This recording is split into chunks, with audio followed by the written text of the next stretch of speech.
Suppose you want to find information regarding the global campaign to eradicate guinea worm. This initiative was started in the 1980s by the U.S. Center for Disease Control and Prevention, and in recent years the effort has been led by the Carter Center.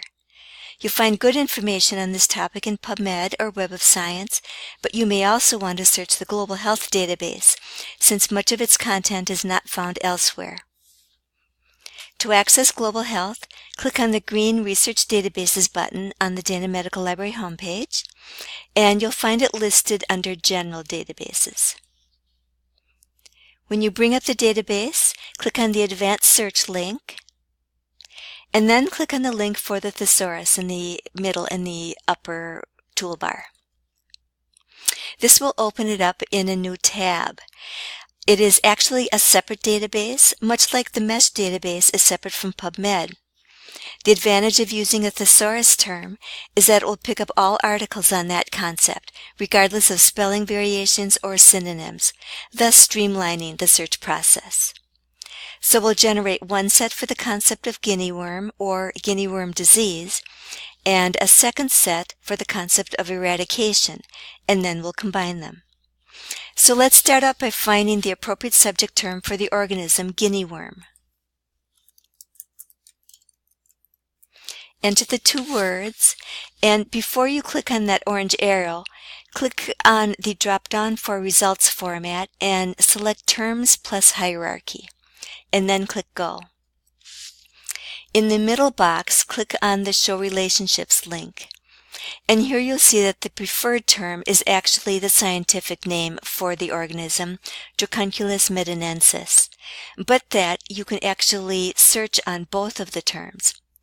So click on the little Add button next to guinea worm, and then do the same for the scientific term. And you'll see that it populates the search box on the right using the Boolean OR. Now let's search on guinea worm disease.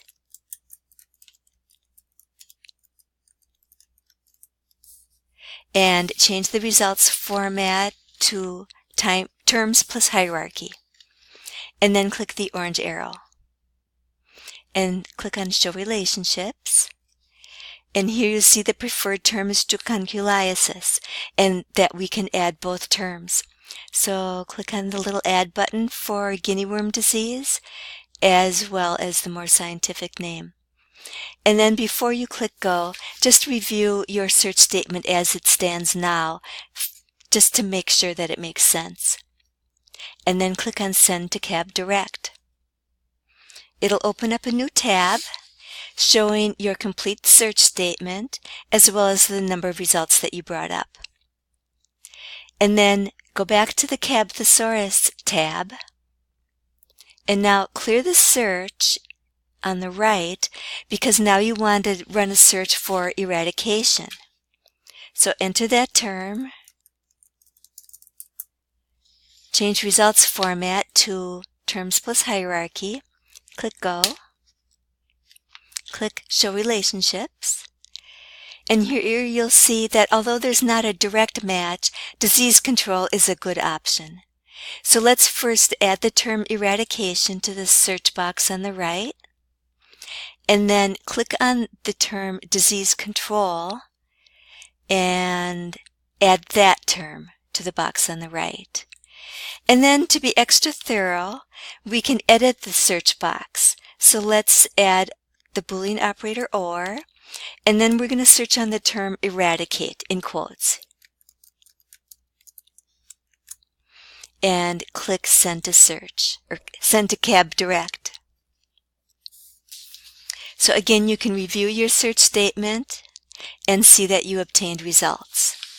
Now, click on Search History, and you'll see that you have the two sets that you expected. We want to combine these using the Boolean operator AND to bring up articles that have them both. So click All, AND is the default, and click Combine. And now you have obtained 394 results. As in other databases, you may choose to refine your results using some of the filters offered. One that I like is the filter for geographic location. it will show the top ranking countries by default in a graphic, and you can click on Show List to see all of the countries. Let's click on that top option, Africa South of Sahara, and click on the Refine Results button. And you should be down to 170 results. Do note that the default sorting mechanism is by relevance, and I would highly recommend that you change that to date so that the most recently published articles will appear at the top of the list.